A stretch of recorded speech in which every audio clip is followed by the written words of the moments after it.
வணக்கம் மாணவர்களே, அனைவரையும் புலனம் வகுப்பிற்கு அன்புடன் வரவேற்கிறேன். நாம் இன்னைக்கு பார்க்க போகிற பாடத்தலைப்பு பேசும் ஓவியங்கள்.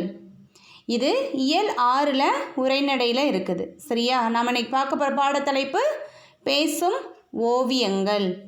பாருங்க, ஓவியங்கள் அப்படின்னா இது ஆயக்கலைகள் 64ல் ஒன்று. இதுவும் சரியா?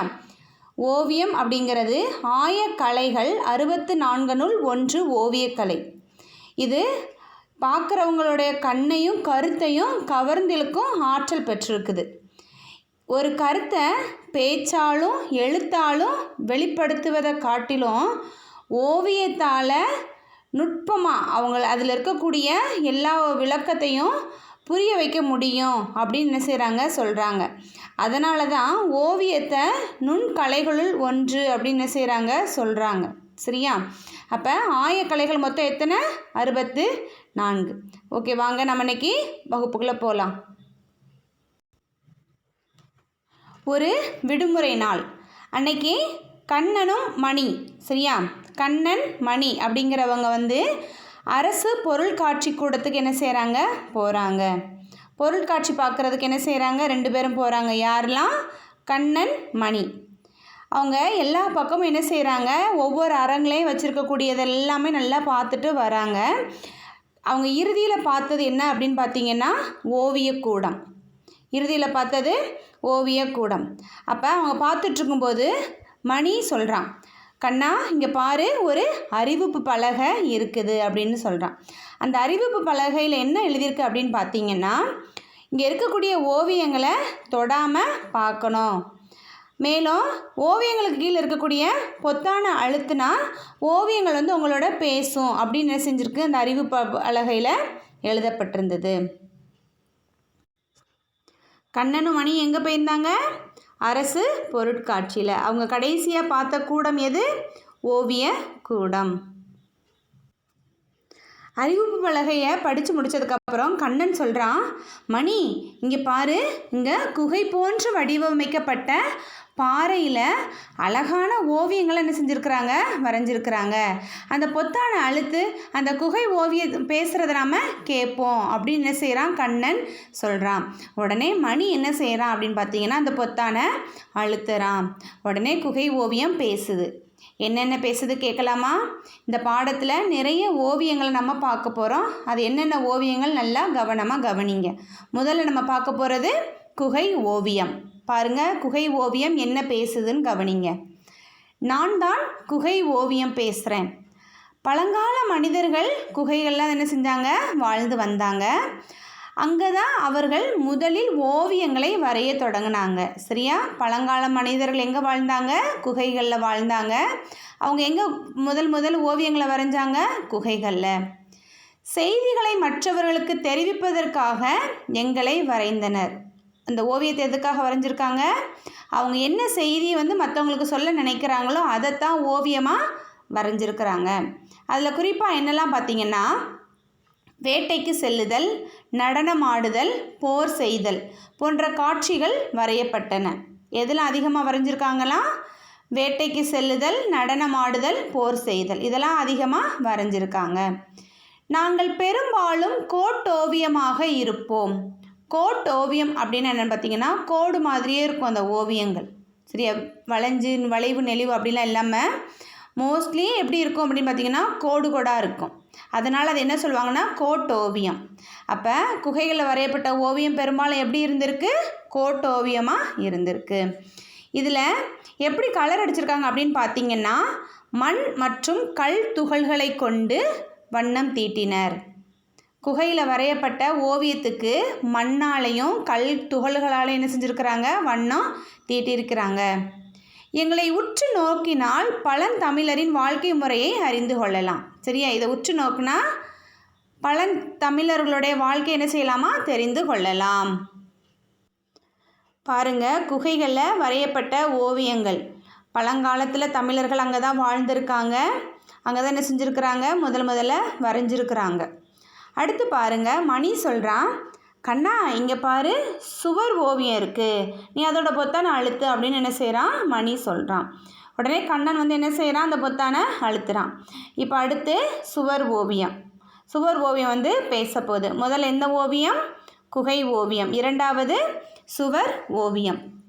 பாருங்கள், சுவர் ஓவியம் இது வந்து எப்போ ஆரம்பிச்சது அப்படின்னு பார்த்தீங்கன்னா, மனுஷர்கள்லாம் வீடு கட்டினாங்க பார்த்தீங்களா, அப்போயிலேருந்தே இந்த சுவர் ஓவியம் என்ன செஞ்சுருக்கிறாங்க, வரைஞ்சிட்டு வந்திருக்கிறாங்க. அது மட்டும் இல்லாமல் அரண்மனை, மண்டபம், கோவில் இந்த இடங்கள்லாம் சுவர்கள்லாம் இருக்கும் இல்லையா, அங்கெல்லாம் வரைஞ்சிருக்கிறாங்க. மேலும் மேற்கூரையிலும் மேலே ரூப் போட்டிருப்பாங்க இல்லையா, அந்த மேலேயுமே என்ன செஞ்சுருக்கிறாங்கன்னா ஓவியங்கள் என்ன செஞ்சுருக்கிறாங்க, வரைஞ்சிருக்கிறாங்க. இதில் குறிப்பாக சித்தன்ன வாசல் அப்படிங்கிற ஊரில் என்ன செய்ய முடியும், எங்களை பார்க்க முடியும் அப்படின்னு என்ன செய்கிறாங்க, அந்த சுவர் ஓவியம் வந்து சொல்லுது. எங்களை எவ்வாறு வரைந்தனர் தெரியுமா? முதல்ல ஆற்று மணலுடன் சுண்ணாம்பை சேர்த்து சுவரை சமப்படுத்துவர். முதல்ல என்ன செய்வாங்களாம், சுவரை சமப்படுத்தணும். அதுக்கு என்ன பண்ணியிருக்காங்கன்னா, ஆற்று மணலும் சுண்ணாம்பும் அதை கலந்து வச்சு என்ன செஞ்சுருக்கிறாங்க, சுவரை சமப்படுத்தியிருக்கிறாங்க. அப்போ சுவர் ஈரமாக இருக்கும்போது என்ன செஞ்சுருக்கிறாங்க, ஓவியத்தை வரைஞ்சிருக்கிறாங்க. அது சுவர் ஈரமாக இருக்கும்போது மட்டும் இல்லை, சுவர் காஞ்ச பிறகு என்ன செஞ்சுருக்கிறாங்க, வரைஞ்சிருக்கிறாங்க. இது வந்து எங்கே அதிகமாக இருக்குது அப்படின்னு பார்த்தீங்கன்னா, தஞ்சை பெரிய கோவிலில் சுவர் ஓவியங்கள் வந்து அதிகமாக இருக்குது. மேலும் கருவறை சுற்றுச்சுவரில், மண்டபங்களில் என்ன செஞ்சுருக்கு, இந்த சுவர் ஓவியங்கள் அதிகமாக இருக்குது. மேலும் நாயன்மார்களில் ஒருவரான சுந்தரர் அவருடைய வாழ்க்கை நிகழ்வுகளும் என்ன செஞ்சுருக்குன்னா ஓவியமாக வரையப்பட்டிருக்கான். புரியுதா? சுவர் ஓவியங்கள் எப்போ வரையப்பட்டிருக்கு, வீடு கட்ட ஆரம்பித்ததுலேருந்து வரையப்பட்டிருக்குது. இது மேலும் அரண்மனையில், அப்புறம் கோவில்களில், இந்த மாதிரி இடங்களில் என்ன செஞ்சுருக்கிறாங்க, வரைஞ்சிருக்காங்க. இதுதான் வந்து என்னன்னு பார்த்தீங்கன்னா சித்தன்ன வாசலில் இருக்கக்கூடிய ஓவியம். இது வந்து மேலே ரூப்பில் வந்து என்ன செஞ்சுருப்பாங்க, வரைஞ்சிருப்பாங்க. சரியா? மேற்கூரைன்னு சொல்லுவாங்க, அதில் தான் இந்த ஓவியங்கள் வரைஞ்சிருப்பாங்க. இவர்தான் நாயன்மார்களில் ஒருவரான சுந்தரர். இவருடைய வாழ்க்கை நிகழ்வுகளை என்ன செஞ்சுருக்கிறாங்க, ஓவியமாக வரைஞ்சிருக்காங்க. அடுத்து பாருங்கள், மணி சொல்கிறான். நம்ம குகை ஓவியமும் சுவர் ஓவியமும் பார்த்தாச்சு. சரியா?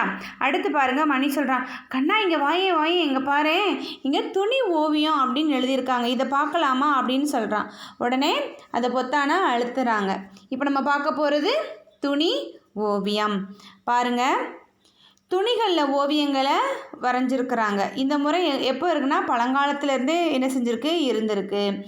ஓவிய வரைய பயன்படுத்த துணியை என்ன சொல்கிறாங்க அப்படின்னு பார்த்தீங்கன்னா, எழினி, திரைச்சீலை, கிளி, படாம் அப்படிங்கிற பல பெயர்களில் அழைப்பர். சரியா? ஓவியம் வரைகிறதுக்கு பயன்படுத்தக்கூடிய துணிகளை இதை மாதிரி அழைப்பாங்க. இதை சீவக சிந்தாமணி காப்பியத்தில் குணமாலை என்னும் தலைவி யானையை கண்டு அஞ்சிய காட்சியை சீவகன் துணியில் வரைந்ததாக கூறப்பட்டுள்ளது. சரியா? சீவக சிந்தாமணி அப்படிங்கிற ஒரு காப்பியம் இருக்குது, நீங்கள் படிப்பீங்க. அதில் வந்து குணமாலை என்னும் தலைவி, சரியா, அவங்க வந்து யானையை பார்த்து பயப்படுற ஒரு காட்சியை வந்து சீவகன் வந்து துணியில் வரைஞ்சதாக என்ன செய்து கூறப்பட்டிருக்கு. இப்போ உள்ள காலத்தில் எங்களை கலம்காரி ஓவியங்கள் அப்படிங்கிற பெயரில் தமிழகத்திலும் ஆந்திராவிலும் அழைக்கிறாங்க. மேலும் இந்த 2 மாநிலத்தில் மட்டும்தான் என்ன செஞ்சுட்டு வராங்க, வரைஞ்சிட்டு வராங்க அப்படின்னு என்ன செய்யுது, துணி ஓவியம் சொல்லுது. புரியுதா? கலம்காரி ஓவியங்கள் அப்படிங்கிற பெயரில் தமிழகத்திலும் ஆந்திராவிலும் ஓவியர்கள் வரைந்து வருகிறார்கள். சரியா? இப்போ நம்ம துணி ஓவியம் பார்த்தாச்சு. பாருங்கள், தெரிந்து கொள்ளுவோம் அப்படிங்கிறதுல புனையா ஓவியங்கள் பற்றி நம் இலக்கியங்கள் கூறும் செய்திகள். சரியா? புனையா ஓவியங்கள் அப்படின்னா என்னென்னு பார்த்தீங்கன்னா, வண்ணம் தீட்டப்படாத ஓவியங்கள். சரியா? இதை பற்றி நெடுநல்வாடையிலையும் மணிமேகலையிலும் கூறப்பட்டிருக்கு. சரியா? இப்போ நாம் குகை ஓவியம், சுவர் ஓவியம், துணி ஓவியம் அதை பற்றி பார்த்தாச்சு இல்லையா? அடுத்து நாம் பார்க்க போகிறது பாருங்கள், இதெல்லாம் துணி ஓவியத்தில் வரையப்பட்டிருந்தவை. இங்கே பாருங்கள், குணமாலை அப்படிங்கக்கூடிய தலைவி வந்து பாருங்கள் யானையை பார்த்து பயந்த காட்சியை யார் வரைஞ்சிருக்காங்க, சீவகன். சரியா? நம்ம அடுத்து பார்க்க போகிறது ஓலைச்சுவடி ஓவியம். ஓலைச்சுவடினால இல்லைன்னு தெரியும் இல்லையா உங்களுக்கு? ஓலையில் எழுதியிருப்பாங்க.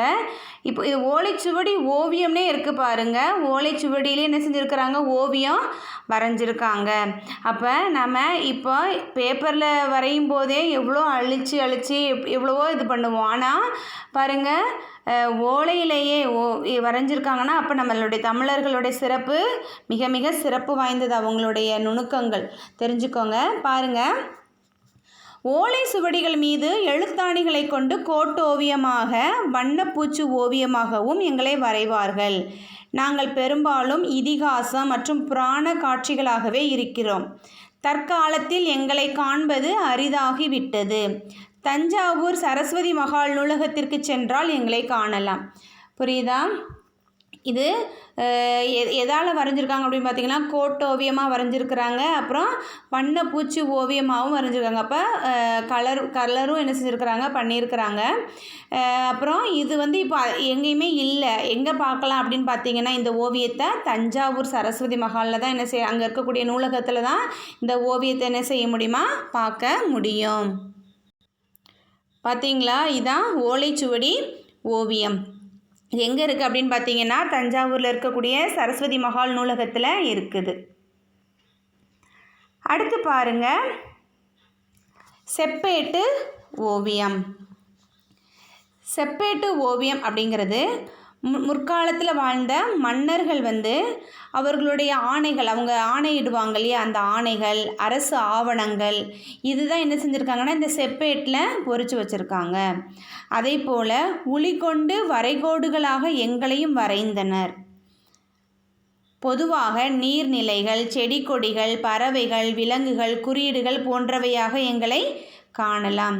புரியுதா? செப்பேடுகள் மன்னர்கள் அவங்களுடைய ஆணைகள், அவங்க என்னென்ன ஆணைகள்லாம் பிறப்பிப்பாங்க, அப்புறம் அவங்க ஆவணங்கள், அது எல்லாத்தையுமே செப்பேடில் என்ன செஞ்சுருக்கிறாங்க, பொறிச்சு வச்சுருக்கிறாங்க. மேலும் பொதுவான நீர்நிலை, செடி கொடி, பறவைகள், விலங்குகள், குறியீடுகள் போன்றவையெல்லாம் இந்த செப்பேட்டில் என்ன செஞ்சுருக்கிறாங்க, ஓவியமாக வரைஞ்சி வச்சுருக்கிறாங்க. பாருங்கள், இதுதான் செப்பேட்டு ஓவியம். பாருங்கள், பொதுவான நீர்நிலைகள், பறவைகள், விலங்குகள், குறியீடுகள், இதெல்லாம் என்ன செஞ்சுருக்கிறாங்க, செப்பேட்டில் வச்சுருக்கிறாங்க. நம்ம முதல்ல பார்த்த ஓவியம் என்ன, குகை ஓவியம். இரண்டாவது சுவர் ஓவியம். மூன்றாவது துணி ஓவியம். நான்காவது ஓலைச்சுவடி ஓவியம். ஐந்தாவது செப்பேட்டு ஓவியம். இதை நல்லா வாசித்து பாருங்கள். மீதி இருக்கக்கூடிய ஓவியங்களை அடுத்த வகுப்பில் பார்க்கலாம். நன்றி மாணவர்களே.